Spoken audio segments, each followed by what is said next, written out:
Tinanggal din bilang miyembro at aktibong bahagi ng National Security Council si dating Pangulong Joseph Ejercito Estrada.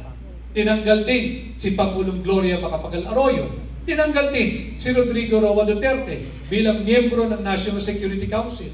Can we go back to the time when BBM was running for Vice President against a less experienced and less popular Leni Robredo?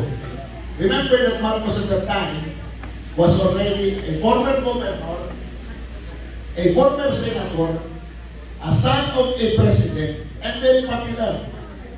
Do you think you lost in that election, or were you cheated in that election without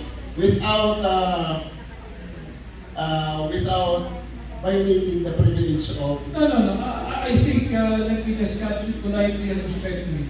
I don't think we should even be talking about him now, because because my second question, sir, is that if you will permit, let's go to the next question. The next question is that not make it important in our because of his statement of the Vice President is important, and he has statement that the Vice President is not relevant. So my second question would be in relation to the first question.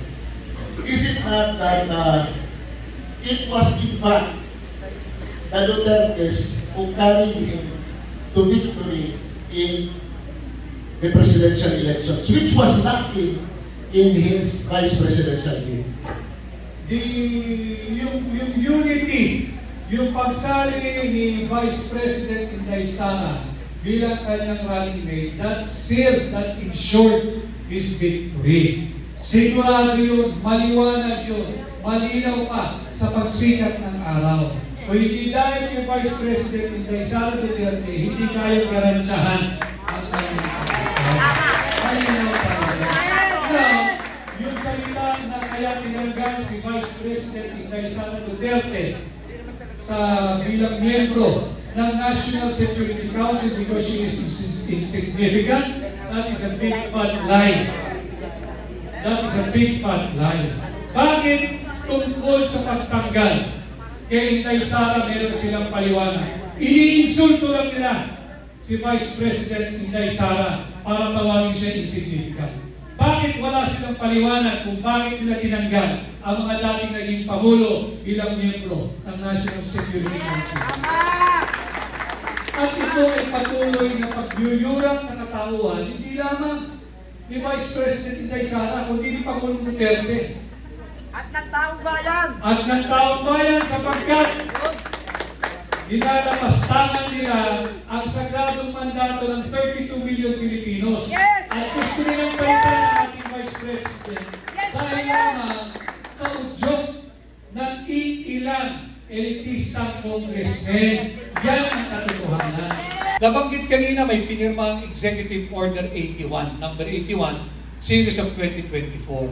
Medyo malalim pero kinakailangan po ninyong maintindihan at sisikapin kong mapaintindi sa inyo sa pinakasimpleng pananalita.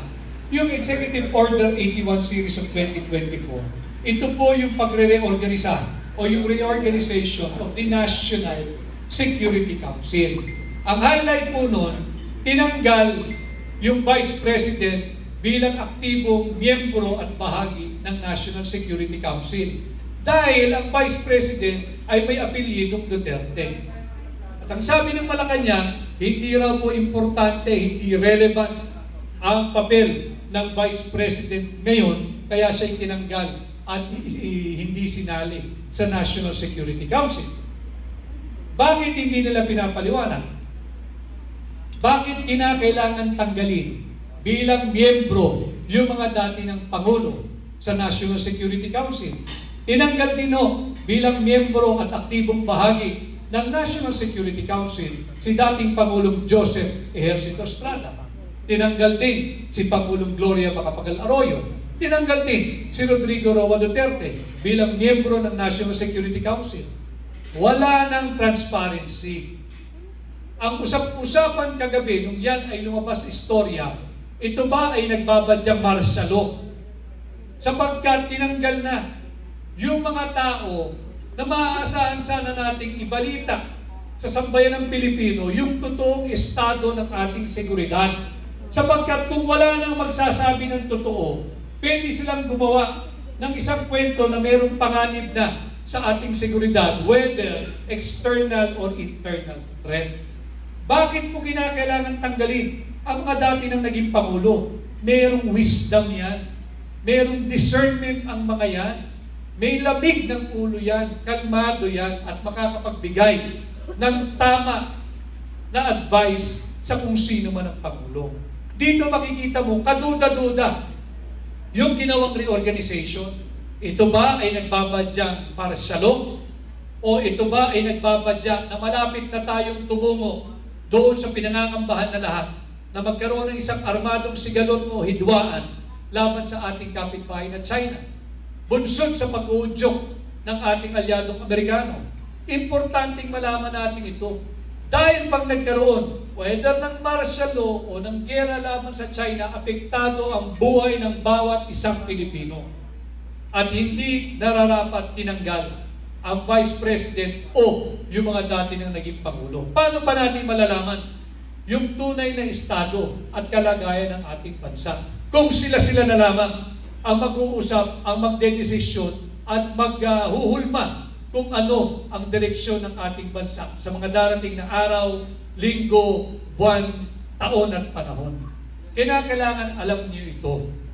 Kinakailangan napapag-usapan natin ito at kinakailangan somehow ay napapagliwanagan natin sa mga mamamayang Pilipino ang mga mahalagang usapin na panlipunan. Again, part po yan ng advokasya ng Akbang na Maisog, yung peace and security. Ang kinakailangan natin ay katatagan ng ating seguridad. Tama, pero hindi natin kayang pumasok sa isang armadong sigalot laban sa China. Hindi natin interes yan. Hindi mo nga mapakain ang iyong nagugutom na populasyon, papasok ka pa sa isang armadong hidwaan o digmaan laban sa China. Wala nga tayong tugon at hindi matugunan yung issue ng food security. Papasok ka pa sa napipintong armadong hidwaan laban sa China? Papayag ba kayo niyan? Alam mo ninyo, pag tayo pumasok sa isang gera, panoorin lang ninyo yung mga international news. Tingnan ninyo yung itsura nung away ng mga Hamas at ng Israel. Tingnan ninyo yung itsura, gibagibang gusali. Natigil ang eskwela, walang nag-aaral, yung mga kabataan, kawawa, walang matirahan, pati ospital, giba. Hindi itong kinakailangan natin. Ang kinakailangan natin, pagkain. Kinakailangan natin tugunan yung mga 5 pangunahing problema ng ating bansa. Inflation, poverty, yung kawalan ng trabaho, yung korupsyon, at yung kawalan ng pag-asa ng higit na maraming Pilipino. Ito yung ating mga dapat pinagtutuunan ng panahon at pansin. At mahalaga na pinag-uusapan natin ito days and months leading into the campaign proper so that when the time comes and you have to choose your 12 senators this coming May 12, 2025, ako ay openly humaharap sa inyo, nagpapasukat, nagpapasuri. Kung sakaling ako ay pasado sa inyong gagamiting batayan, ang pakiusap ko, ikampanya nyo rin ako sa inyong pamilya, sa inyong kapitbahay, sa inyong mahal sa buhay, sa inyong kaibigan, at sa lahat ng Pilipinong inyong makakaharap saan mang panig ng mundo. At sabi ko nga, ang taong 2025, nagbabadya ang pagbabago basta tayo magkaisa. Dalhin po ninyo ang isang katulad kong bago sa Senado at posible ang pagbabago sa number 55 ngayong 2025. Muli, ako po si Atty. Vic Rodriguez, inyong formal at opisyal na aplikante bilang senador. Buhay at magandang hapon sa ating lahat. Thank you, Atty. Palakpakan po natin ang pagbago ng maisog sa Senado, Atty.